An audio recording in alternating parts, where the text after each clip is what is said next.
se erediens. Dit is wonderlike vakansie vir skoliere en vir die onnies. En dit absoluut 'n lekker vooruitsig om vir 'n week lank 'n bietjie te rus. Ek wil sommer dadelik vir julle almal herinner aan die bosslapers. As julle 'n bydrae wil lewer vir die bosslapers, kontak gerus vir Jan Hendrik. Onthou ook van die Interkerk kombuis en julle kan bydraes aflaai by die Total Garage in Admiraliteitsweg. Dan is daar ook steeds 'n paar fondsinsamelingsprojekte aan die gang. Die Inrypad Kafee gaan eers vir 'n week of 2 oorstaan terwyl ek en Esme so 'n bietjie rus en ons helpers ook natuurlik. Maar daar is steeds 'n fotokompetisie aan die gang. Tilla Olivier is in beheer daarvan. Dit behels dat oumas en oupas foto's van hulle kleinkinders kan instuur. Kontak gerus vir Tilla met julle vrae. Dan is daar ook 'n looitjie projek aan die gang. Daar's eintlik 2 wat saamloop. Jy kan vir Esmy Dorfling kontak, haar nommer verskyn op die skerm. Die een kan jy wyn ter waarde van R1000 wen. En dit is blykbaar baie grand wyne. Ek sal nou nie weet nie, ek drink goedkoop wyn. Maar wyn ter waarde van R1000 en dan is daar ook 'n looitjie waar 2 springbokke en 'n groot Kerskoek op die spel is. Nou ja, dit was ook natuurlik matriekafskeid vir die Pearson matrieks en Filiani wat in the Hill College is. En ons gaan so 'n bietjie na hulle foto's kyk en hulle het almal verskriklik pragtig gelyk.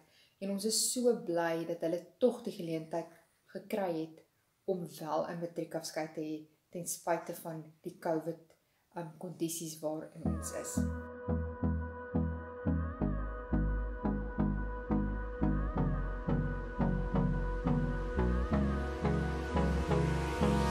Hold me close till I get up. Time is barely on our side. I don't wanna waste what's left. The storms we chase are leading us, and love is all we'll ever trust. No, I don't wanna waste what's left. Nou ja, die wat vir die vakansie weggaan, julle moet veilig ry. En julle, die wat weggaan vir die vakansie, julle moet veilig ry, dit geniet en baie lekker rus. En ons sien julle volgende naweek weer. Lekker bly en geniet die diens saam met ons.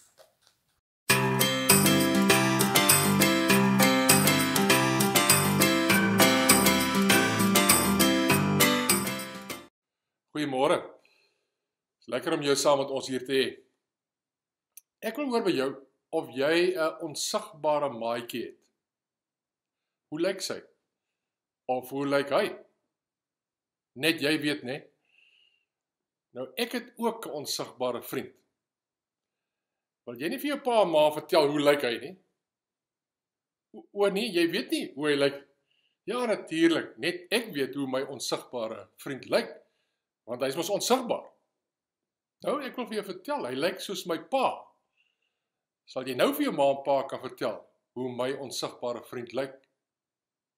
O, jy weet nie hoe my pa lyk nie? Ja, natuurlik. Maar ek wil vir jou vertel, hoe lyk my pa? My pa is baie soos ek. Hy het net so min hare soos ek. Hy is so klein bietjie kleiner as ek gewees. Maar verder kom ons baie ooreen. Ons brille lyk dieselfde. Ons kan ons gesigte op dieselfde manier trek. Hy het altyd so 'n frons gehad. Ek kan ook my gesig so trek. En so ek lyk, my onsigbare vriend lyk baie soos my pa. So kan jy nou vir jou ma en pa vertel, hoe lyk my onsigbare vriend? Natuurlik, want jy weet, hy lyk soos ek. Nou die Bybel vertel vir ons ook van 'n onsigbare vriend. Wie dink jy is dit? Paulus skryf vir ons in die brief aan die Kolossense, gemeente daar in Turkye. Hy sê, mense het voorheen nooit geweet van die boodskap oor Christus nie. Maar nou het God dit vertel vir almal wat aan hom behoort. God wil hê, almal wat aan hom behoort, moet sy boodskap ken. God wil hê, hulle moet weet van die groot wonderwerk, dat die boodskap oor Christus by die heidene, dis nou al die mense wat die Jode is, dit sluit ons in, moes kom. 'n Boodskap wat niemand voorheen geken het. En dan kom hy by die geheim uit. Julle wat heidene is, dit wil sê, almal van ons, wat nie Jode is nie, maar wat in Jesus Christus glo, moet nou weet dat Christus ook in julle is. En daarom kan julle seker wees, dat julle ook by God die koning sal wees, die dag wanneer hy weer kom, en die hemel aanbreek. So hoe lyk Jesus? Wel, die Bybel vertel vir ons, hy was 'n mens, hy was 'n man, hy was baie liefdevol, hy was vol genade. As daar kindertjies in die rondte was, het hy hulle nader na hom toe geroep. Hy was verskriklik lief vir kinders. En die wonderlikste wat Paulus hier vir ons sê is, daai Jesus, wat nou gesterf het en opgestaan het en by die Here is, hy woon deur sy gees binne in ons. Dis die wonderlike boodskap wat ons op kan vertrou. Maar jy vra, hoe is dit moontlik? Waar steek sy voete uit, soos 'n kind gevra het een keer? Hoe kan hy inpas in ons harte? Wel, hy is mos onsigbaar. Hy pas enige plek in. En weet julle wat doen Jesus daar in ons harte? Hy gee vir ons krag. As ons moedeloos voel, as ons iets nie reg kan kry nie, en ons voel ons gaan nooit reg kry nie, dan is hy die een wat vir ons laat aanhou, wat vir ons laat volhard, is die groot woord wat ons gebruik daarvoor. Hy gee vir ons die krag, hy gee vir ons die moed.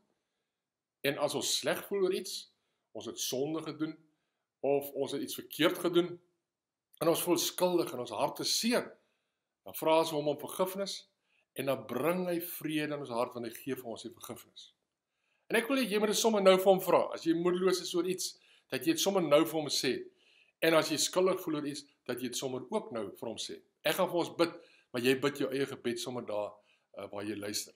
Here, ons is baie keer, is ons moedeloos oor dinge wat ons nie reg kry nie. Maar ons wil dit vir u kom sê, en ons wil bid, dat u vir ons die krag in ons binneste sal gee, sodat ons sal volhard, en nie sal tou opgooi nie, maar sal doen, en alles in ons vermoë doen, totdat u vir ons laat slaag, in dit wat ons moeilik vind om te doen. En, Here, ons het baie sonde, ons dink verkeerde goed, ons sê verkeerde goed, ons doen verkeerde goed, en ons wil net vir u kom sê, ons is jammer, en ons vra dat u ons vergewe, en dankie dat u vir ons die vergifnis in ons hart gee, dat u vrede in ons hart gee, sodat ons weet, u is by ons, u het ons lief, en u sal met ons wees, al die dae van ons lewe. Amen. Onthou, Jesus is jou onsigbare vriend. Jy kan enige tyd van die dag, kan jy vir hom vra om vir jou moed te gee, en om vir jou vrede te gee. Lekker bly!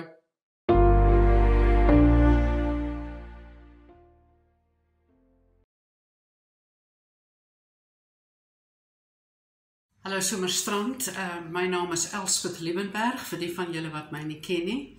Ek en my man Liep was lidmate van julle gemeente van 1984 tot 1991. Daarna in 1992 is ons Rusland toe, en waar ons in Moskou gaan werk. Ons het gewerk, ek werk nog steeds vir Campus Crusade for Christ, dis 'n wêreldwye sendingorganisasie, met 'n klem op wen, bou en stuur. Met ander woorde, evangelisasie is wen, bou is disippelskap, en stuur is wanneer ons mense dan stuur om dieselfde te doen. My man Liep is oorlede in 2004. Ons het teruggekom in 2003. Ons het teruggekom Suid-Afrika toe in 2003 as gevolg van sy siekte. En van sindsdien is ek nou alleen, maar ek werk nog steeds by Campus Crusade for Christ. Ons het 2 dogters. Saskia is 38, sy is getroud met Dino, hy is Brits, en hulle bly in Londen. Hulle het nie kinders nie. My jonger dogter Emma Kate is 36, sy is getroud met Andrew Cultus, en hulle bly in Sydney, Australië, met my enigste 2 kleindogtertjies. Phoebe is 6 en Inessa is 4. Dit is nou kortliks my gesin. Ek bly op die oomblik in die Kaap, in Durbanville, maar ons het al baie plekke gebly. Ons is oorspronklik van Port Elizabeth af, soos ek vir julle gesê het. Dis waar ons begin het op met sendingwerk. Van daar af is ons as 'n gesin gestuur na Rusland, Moskou. Ons het amper 12 jaar daar gebly, op baie verskillende gebiede gewerk, hoofsaaklik met huweliksberading, bediening, ek en my man gewerk, en ook in skole. Ek was ook op 'n stadium skoolhoof van een van die skole wat ons daar gestig het. Ons het, soos ek gesê het, teruggekom toe my man siek geword het. Ek het vir 'n rukkie nog in Port Elizabeth gebly daarna, vir 2003 en 'n stukkie van 4, het ek daar, vir amper hele 4, het ek daar gebly. Toe het my hoofkantoor, Campus Crusade Suid-Afrika, my gevra om te kom na hulle hoofkantoor in Pretoria, waar ek eers vir 'n ruk gewerk het as sy menslike hulpbronne leier van die organisasie vir Suid-Afrika, en toe was ek die nasionale leier, dat die organisasie gelei het in Suid-Afrika vir 7 jaar, en ek is nou van 2016 af, einde 2016 is ek nou hier in die Kaap.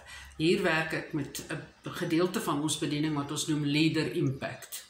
Ek sal bietjie later daaroor sê wanneer ek praat oor hoe my dag is.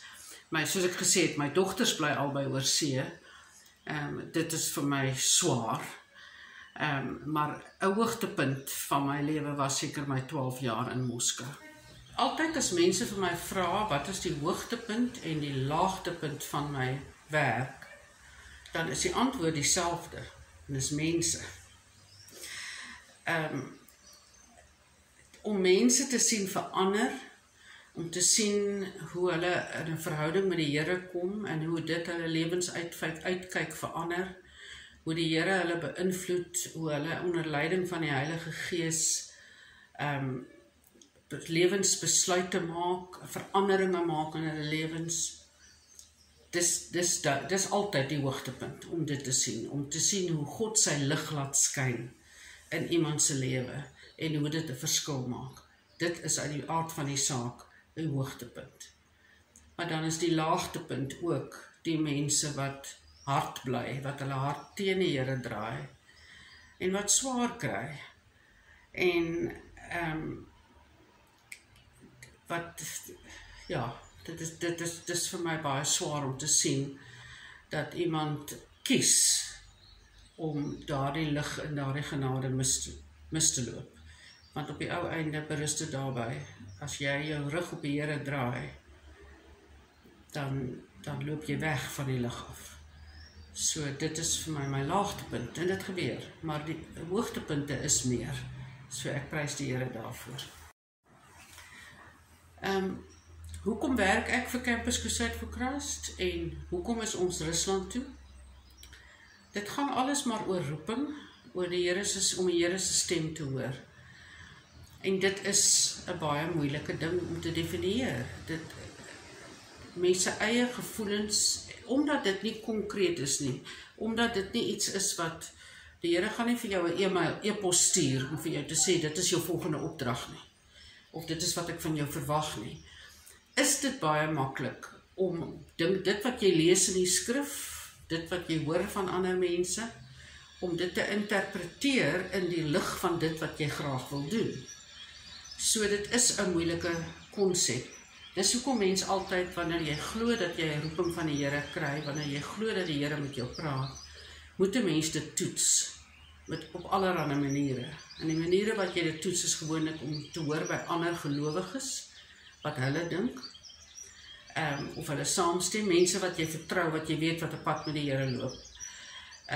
Mens kan ook, soos Gideon gedoen het, 'n vliesie uitgooi vir die Here, en dis wat ons onder andere gedoen het. Ons het vir die Here 'n paar goed gesê wat in plek moes val, in elk geval vir ons om te kon gaan. En ons het vir die Here daai goed genoem, en daaroor gebid, en dit het in plek geval, een na die ander. Omstandighede is 'n ander een. As jou omstandighede jou daartoe lei, of dit maak dit vir jou moontlik, deure gaan vir jou oop.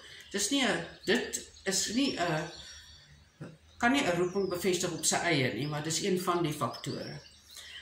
Genesis 12 vers 1 was die teks waarmee ons begin het met ons roeping, wat ons ervaar het, maar net om dit baie kortliks vir julle te sê, hoe dit eintlik begin het, is ons het gebid vir wêreldsending.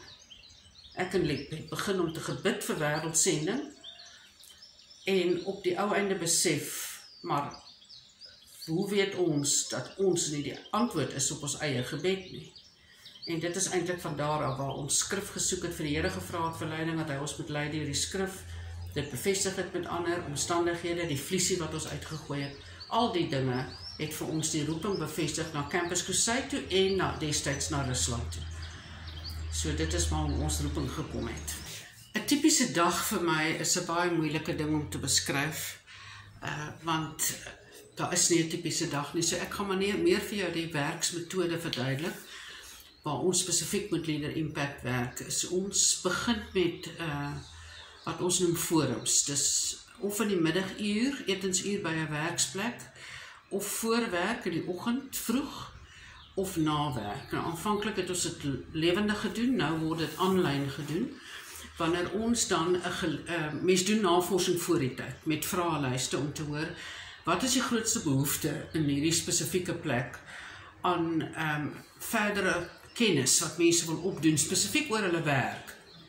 So dit kom gewoonlik uit, dit is leierskapsontwikkeling of bemagtiging of kommunikasie, verskillende onderwerpe wat hulle voel is hulle grootste behoefte. Dan gaan doen ons navorsing en ons vind sprekers wat daaroor kan praat op video of lewendig, maak nie saak nie, iemand wat wel goed onderleg is in die onderwerp. En ons reël dan 'n forum oor 'n middagete of oggend of aand.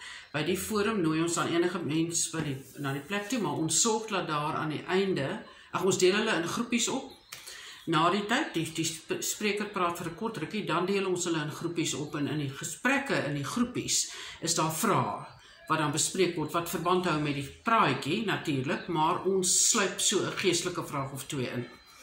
Daar vra ons dan vir die mense om vir ons hulle inligting te los as hulle belangstel om meer gereeld aan sulke goed deel te neem. En dan doen ons dit en daaruit ontstaan dan weeklikse groepe wat saam praat oor allerlei onderwerpe, bestudeer partykeer 'n boek of wat ook al. Maar dit word gelei deur 'n Christen en die Christen word opgelei oor hoe om hierdie gesprekke subtiel in 'n geestelike rigting te lei, want die groep bestaan uit gelowiges en ongelowiges. So kom mense dan nader aan die Here en elke groepleier het onderling wat hy oplei in die groep, wat ook 'n Christen is, wat hy tussen die groep byeenkomste lei ons hierdie onderleiers op, om ook groepe te lei. En dan, elke keer wat ons so 'n forum het, dan ontstaan daar nuwe groepe, dan neem hierdie nuwe mense die nuwe groepe. En so gaan dit aan, so vermenigvuldig die ding die hele tyd. Elke onderleier neem dan 'n groep. En dan stel ek 'n nuwe onderleier aan waar ek is. En ek begin ook nuwe groepe met onderleiers. So dis maar hoe dit werk. So dis baie goed wat gelyktydig gebeur. Daar's forums wat gereël moet word en aangebied moet word. Daar is onderleiers wat opgelei moet word. En dan is daar die groepe wat bestuur moet word, wat gebeur elke week. Er is 'n hele klomp van elkeen elke week. So dit is maar my werksdag, tipies.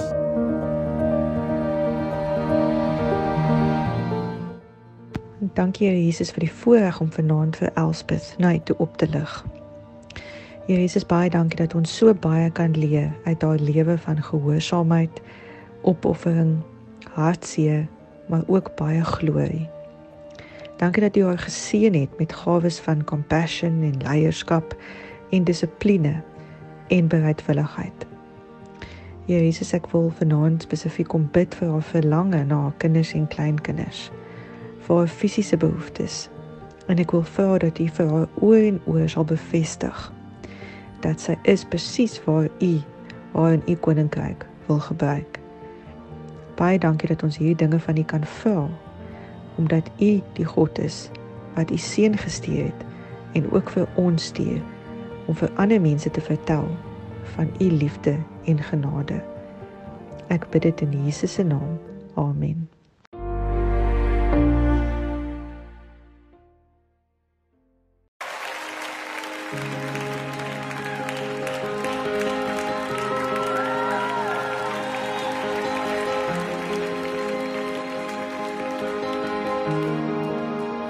Let it be Jesus,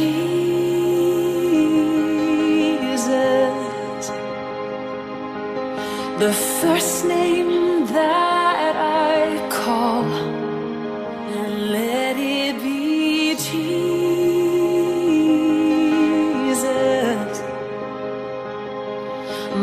song inside the storm. I'll never need another. For me, and to live is Christ. For me, and to live is Christ. And God, I breathe your name above everything. Let it be, Jesus. Yes, let it be Jesus.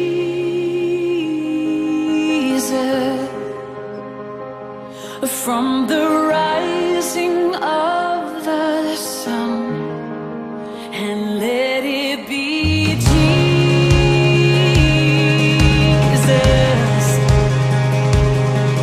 When all is said and done,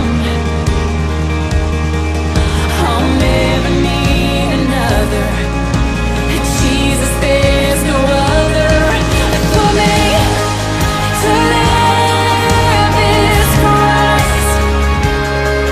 For me, to live is Christ. And God, I breathe your name above everything. Let it be Jesus. Let it be Jesus. Should I ever be abandoned? Should I ever be claimed? Should I ever be surrounded by the fire and the flame? And there's a name I will remember. There's a name I will proclaim. And let it be Jesus. And let it be my Jesus. And let it be for me. And to live is Christ. For me, and to live is Christ. And God, I breathe your name above everything. And let it be Jesus. Just let it be my Jesus.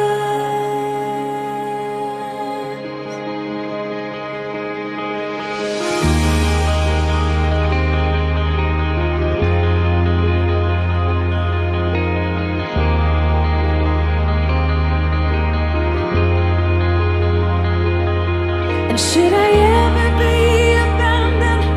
Should I ever be claimed? Should I ever be surrounded by the fire and the flame? And there's a name I will remember. There's a name I will proclaim. And let it be my Jesus. And let it be my Jesus. And let it be for me. To live is Christ. For me, to live is Christ. And God, I breathe your name above everything. And let it be Jesus all my days. Let it be my Jesus. Oh, let it be Jesus.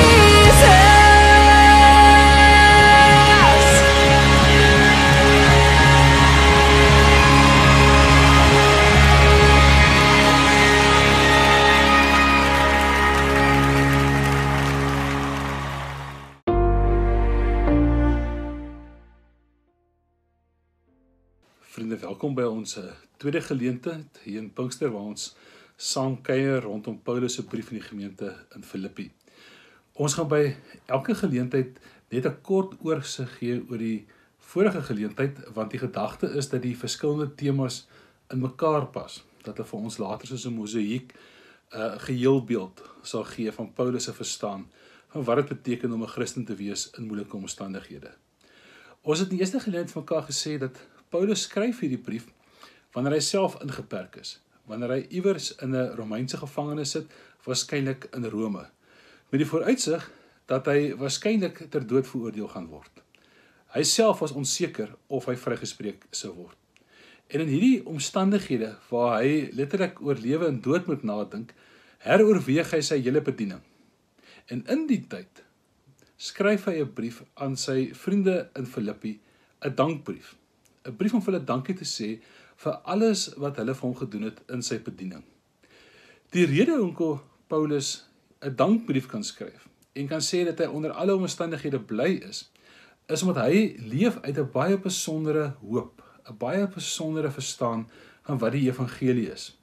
Ons het in die eerste geleentheid vir mekaar gesê dat die hoop daaruit bestaan dat Paulus geglo het in lewe na die dood, dat as hy sou sterf, hy by Christus sou wees, en dat vir hom goed sou wees om by Christus te wees, maar dat sy hoop nog groter en dieper en ryker as dit is. Hy het naamlik ook geglo in lewe na die dood. Naamlik dat nadat hy sou sterf en sy gees by Christus sou wees, daar ook 'n dag sou aanbreek, die wederkoms, die dag waarop God die geskiedenis sal afsluit, die boeke van die geskiedenis sou balanseer en die regverdiges uit die graf sou opstaan met verheerlikte liggame. Hierdie dubbele hoop, albei geanker in die opstanding van Christus, het dit vir Paulus moontlik gemaak om onder moeilike omstandighede vas te hou en voort te gaan met sy werk. In hierdie geleentheid gaan ons verder nadink oor wat dit beteken om in die opstanding van Christus te glo en wat die implikasie daarvoor vir ons lewens behoort te wees. Vriende, voor ons saam lees, net weer 'n vinnige blik op die opbou van die Filippense brief. Ons het gister vir mekaar gesê, dit volg grootliks die patroon wat gevestig was onder Grieks-Romeinse briewe in terme van die aanhef daarvan, die struktuur daarvan, die slot daarvan. En dan gaan ons by hierdie geleentheid stilstaan by die gedeelte van hoofstuk 3 vers 1 tot 4 vers 1 met enkele verse daarvan. En dis die gedeelte waar Paulus meer uitbrei oor wat dit beteken om Christus te ken, wat die implikasie daarvan behoort te wees op gelowiges se lewens. Die gedeelte wat ons saam lees, kry ons in Filippense 3 vanaf vers 8. Dit is net na die gedeelte waar Paulus sy ganse geestelike CV, sy herkoms, sy opleiding, alles geherevalueer het en tot die slotsom gekom het dat dit eintlik waardeloos is. So ons tel hierdie evaluasie op in die einde van vers 8 in die gedeelte wat ons gaan saam lees. Paulus sê, terwille van hom het alles vir my waardeloos geword en beskou ek dit as vullis sodat ek Christus as bate kan bekom en in hom bevind kan word, nie met my geregtigheid op grond van die wet nie, maar met die regverdiging deur geloof in Christus, die regverdiging wat van God kom, deur die geloof, en sodat ek Christus kan ken. En dan die fokusgedeelte vir hierdie geleentheid is die inhoud van wat hy van Christus wil ken. Hy begin net te sê die krag van sy opstanding, en dan gaan hy verder en sê die gemeenskap met sy lyding, deur aan sy dood gelykvormig te word, dat ek so die opstanding uit die dood kan bereik.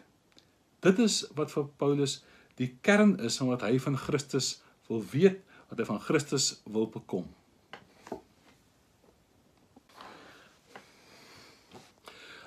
Antieke briewe het anders te gelyk as die briewe wat ons vandag ken. Anders as die briewe wat ons kry, wat baie mooi geset is, wat woorde vir mekaar onderskei met 'n spasie, waarin belangrike sake onderstreep word, of in ons Bybelvertaling waarin die oorgange tussen verskillende gedeeltes met hoofstukke aangedui word, en die verloop tussen sinne baie keer met verse, en daar mooi hoofies voorsien is deur die Bybelgenootskap om vir ons toe te lig wat staan in sekere gedeeltes, sou Paulus aaneenlopend geskryf het, in hoofletters in Grieks, sonder spasies tussen sy woorde, sonder die moontlikheid om van kursief gebruik te maak om belangrike sake te belig. So die vraag wat 'n mens dan vra is, Hoe sou die gemeente in Filippi Paulus se brief kon ontsyfer om vir mekaar te sê, hierdie saak is belangrik, hierdie saak is 'n fokusarea vir Paulus. Antieke skrywers het bepaalde tegnieke gehad waarmee hulle belangrike sake kon belig. 'Een manier was om temas te herhaal. 'n ander manier was om dit op strategiese plekke in die brief te plaas, byvoorbeeld aan die begin of aan die einde. 'n ander manier was om van stylfigure gebruik te maak. Stylfigure wat vir die leser of vir die luisteraar sou wys, hier is 'n belangrike saak waarop jy moet fokus. In die gedeelte wat ons saam gelees het, sê hulle opgemerk het dat ek die begin van vers 10 tot en met die einde van vers 11 as dit ware oor mekaar gesit het.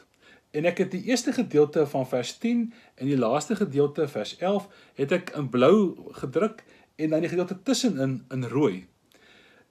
Die stylfiguur wat ons hier kry, staan bekend as 'n chiasmus. Chiasmus van die Griekse chiasma, wat dui op hulle klank wat lyk soos ons X, en dit dui daarop dat as jy sê iemand het 'n chiasme gemaak of 'n chiasmus gemaak, dat dit 'n oorkruisstruktuur is. Dat jy 'n A gedeelte het en 'n B gedeelte, wat as jy oor mekaar skryf, die patroon vorm AB, BA. En jy sien dit op die skets vir julle aangedui. Die vraag is, hoe gebruik 'n skrywer dit? 'n Skrywer sal dit gebruik om 'n bepaalde punt te beklemtoon en om dit te koppel aan 'n ander punt.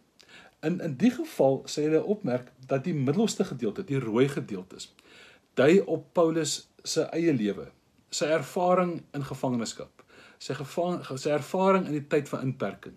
Hy meld naamlik dat hy in die tyd die gemeenskap van Christus se lyding ken. Hy meld dat hy aan Christus se dood gelykvormig kan word, want die dood is vir hom 'n realiteit. So die middelste gedeelte, die rooi gedeelte, artikuleer vir die leser, wat is Paulus se belewenis nou? Maar die twee buitenste gedeeltes, die blou gedeeltes, wat in die chiasmus die A gedeeltes vorm, wat dit omvou, is eers die opstanding van Christus, en dan sy eie opstanding uit die dood. So wat wil Paulus vir ons sê? Paulus wil vir ons sê, die rede hoekom hy 'n dankbrief kan skryf uit die tronk uit. Die rede hoekom hy hoop het, selfs in die tronk. Die rede hoekom hy met blydskap reageer onder haglike omstandighede, is nie omdat hy in ontkenning leef oor die aard van sy lewe nie. Hy is deeglik bewus van lyding. Hy self ervaar dit. Hy is opgesluit saam met mense wat ly. Hy is ook nie in ontkenning oor die moontlikheid dat hy kan sterf nie. Hy het geweet dis 'n moontlike vonnis wat hom opgelê kan word. Hy leef nie in ontkenning daarvan nie.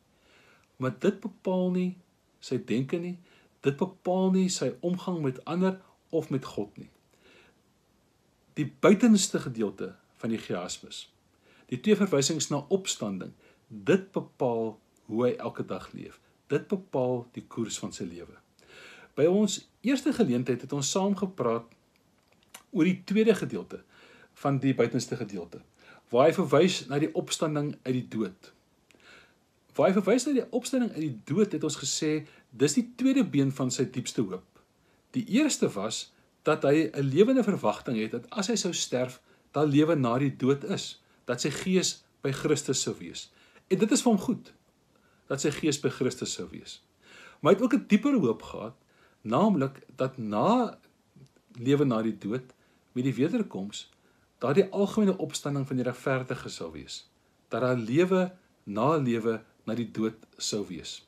So ons het gister stil gestaan by hierdie gedagte, dat ons diepste hoop dieper en ryker en groter is as dit ons dikwels is. Dis meer as net die vae hoop op 'n lewe na die dood, dat ons gees of ons siel by God sal wees.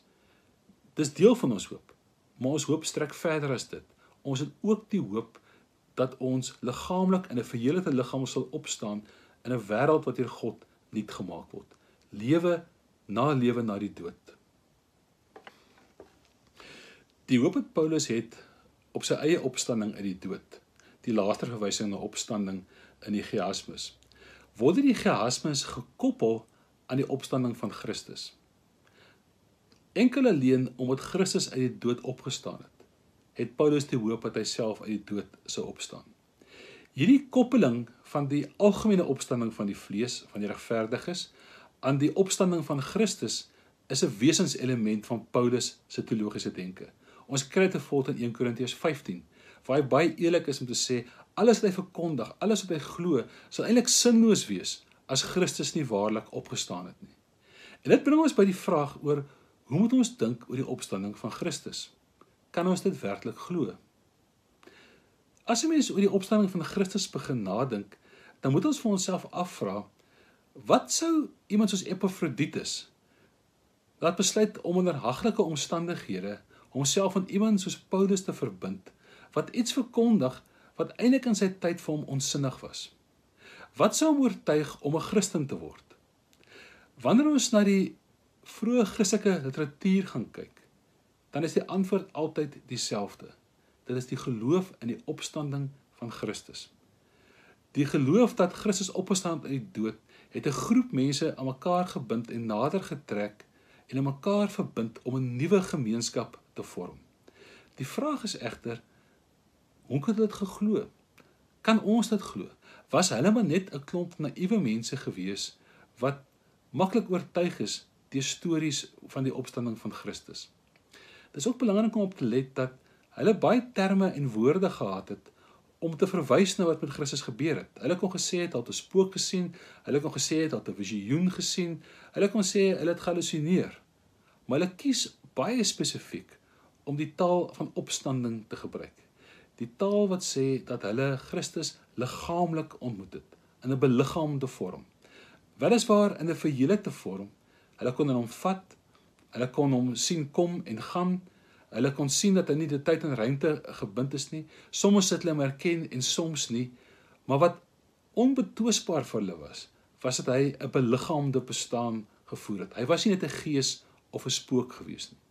So die vraag is, wat het hierdie vroeë Christene so laat dink en so laat optree? Het hulle te maklik geglo in die opstanding van Christus nie. Marcus Bokmeel skryf oor die opstanding van Christus en sê, dit was nog nooit maklik gewees om in die opstanding van Christus te glo nie. Of jy nou in ons eeu leef of in die tyd van Jesus nie. Dit was in niemand maklik gewees om te glo in die opstanding van Christus nie. Maar dan gee hy die rede hoekom dit vir ons so moeilik is om te glo in die opstanding van Christus. Want sê hy, die opstanding van Christus is eintlik 'n omgekeerde beeld, 'n omgekeerde metafoor of 'n omgekeerde vergelyking. Om te verstaan wat Bokmeel bedoel, moet ons dalk net vir 'n oomblik saam praat oor wat bedoel ons met 'n omgekeerde vergelyking of 'n omgekeerde metafoor. Gewoonlik gebruik 'n mens 'n vergelyking of 'n metafoor, wat dit 'n baie gesofistikeerde vergelyking is, om iets wat aan die persoon onbekend is, bekend te maak deur iets te gebruik wat hy of sy wel ken. Byvoorbeeld, as ek Barcelona toe gaan, en ek was nog nooit in Barcelona gewees nie, en ek vra vir 'n vriend van my, maar hoe lyk dit in Barcelona?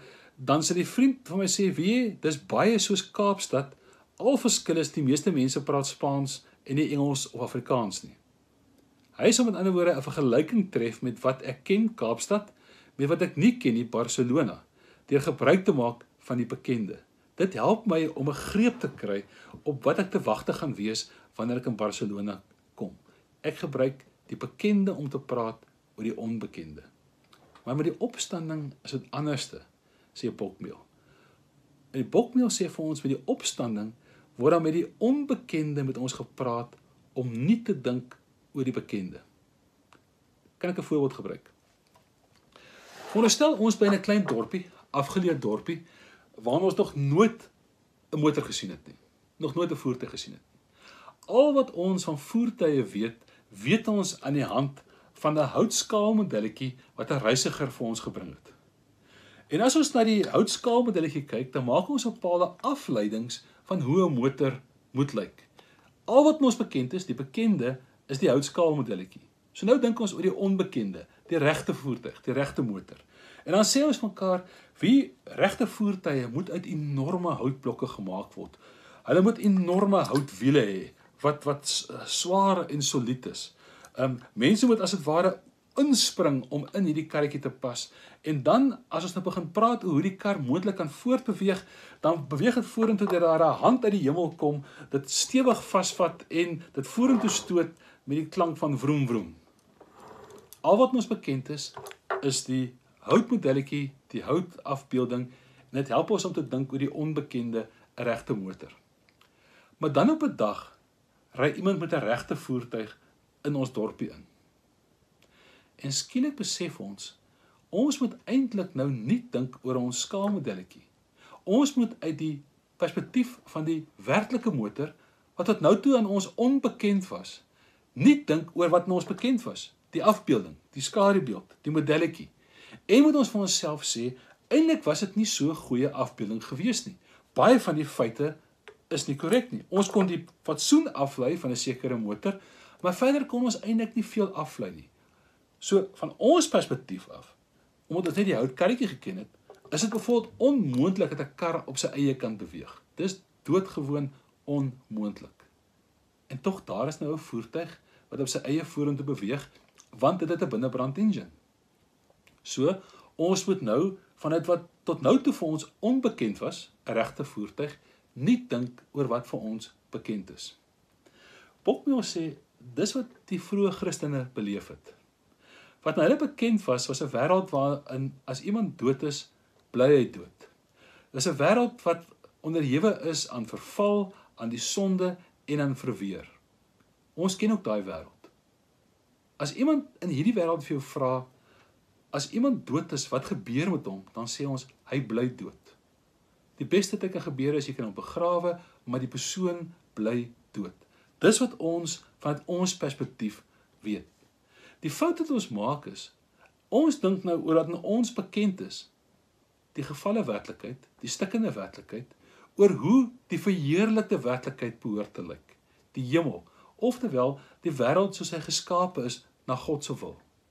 Ons dink vanuit die gebroke werklikheid en wat moontlik is in die gebroke werklikheid oor wat moontlik behoort te wees in God se perfekte wêreld. Maar wat sou gebeur as ons in iemand raakloop wat daai perfekte wêreld verteenwoordig?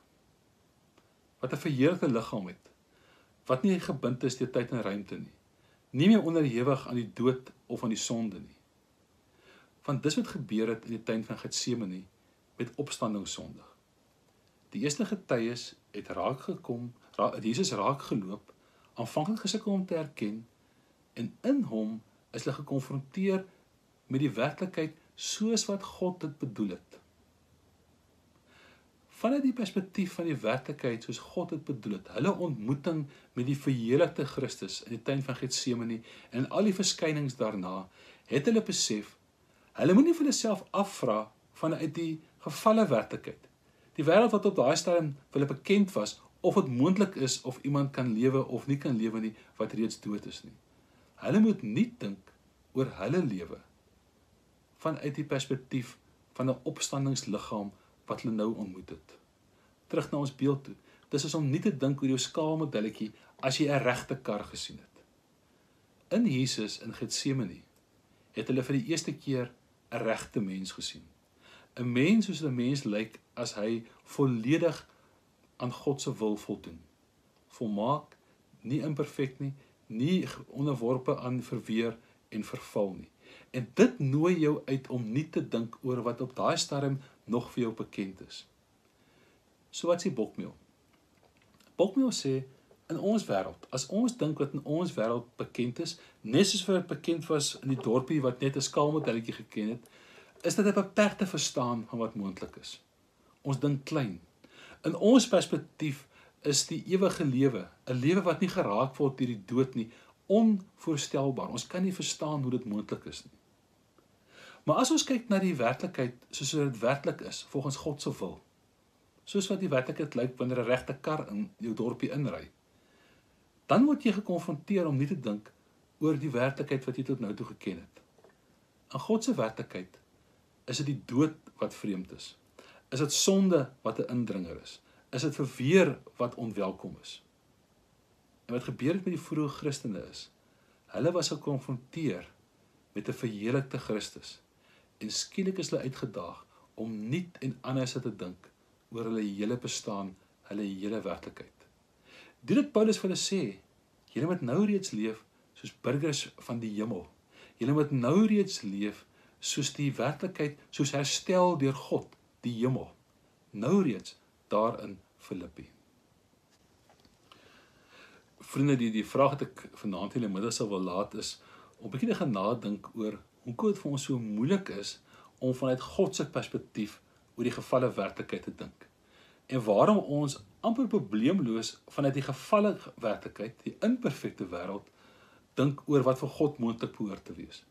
En wat sou gebeur as ons gedagtes swaai, as ons as die vroeë Christene vir mekaar sê, kom ons kyk na hierdie wêreld vanuit God se perspektief, en vra dan hoe hierdie wêreld moet lyk, eerder as wat in die wêreld moontlik is, en vir die wêreld verstaanbaar is, vat as ons vertrekpunt om oor God te dink. Wat sou gebeur as ons gedagtes swaai?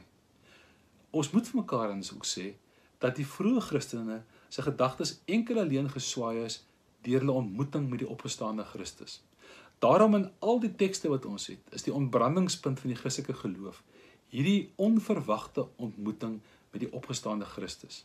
Hierdie ontmoeting met die eerste tasbare, sigbare deel van die herstelde werklikheid, die hemel.